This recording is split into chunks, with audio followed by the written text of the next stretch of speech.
So yesterday was the Labour Party Women Conference in Abuja. Should I say town hall meeting in Abuja?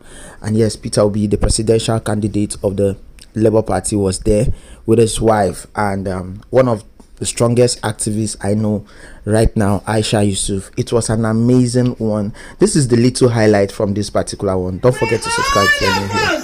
We'll be seen as citizens where no Nigerian is more Nigerian than any Nigerian. We built a nation. A new Nigeria is possible. A new Nigeria is possible. And today we will have that Nigeria. They tell us all the time, when they want the work to be done, when they want the work to be done, they tell us that we are women. We will do the work. When the work is done, they put it aside. When the work is done, they tell us we belong to the kitchen. When the work is done, they tell us we belong to the other room. We do not belong to the other room. We belong to Nigeria. We have a nation, and we must build a nation. We want our children, when they look at us and they say to us, what did you do when we needed you? We will be able to say to them, we have built a nation. We have built a nation where things work. We have built a nation where the president will not go abroad for treatment. Yes, we have built a nation where you will not be afraid to travel down the road. We have built a nation where access to good quality education is not dependent on the economic status of one's family.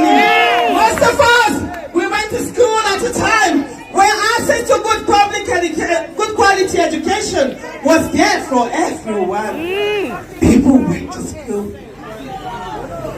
The greatest way to break the shackle of poverty is through education. And today we have a country where they have denied us that education, where they have made the education to be only for those who can afford it. We want a good quality public education system.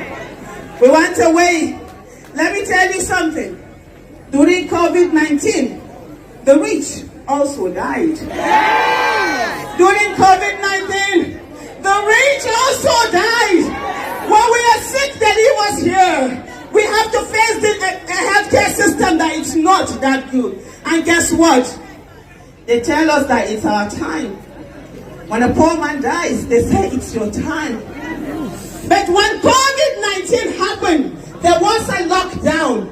And when that lockdown happened, nobody could go abroad. And all of a sudden, the rich started dying.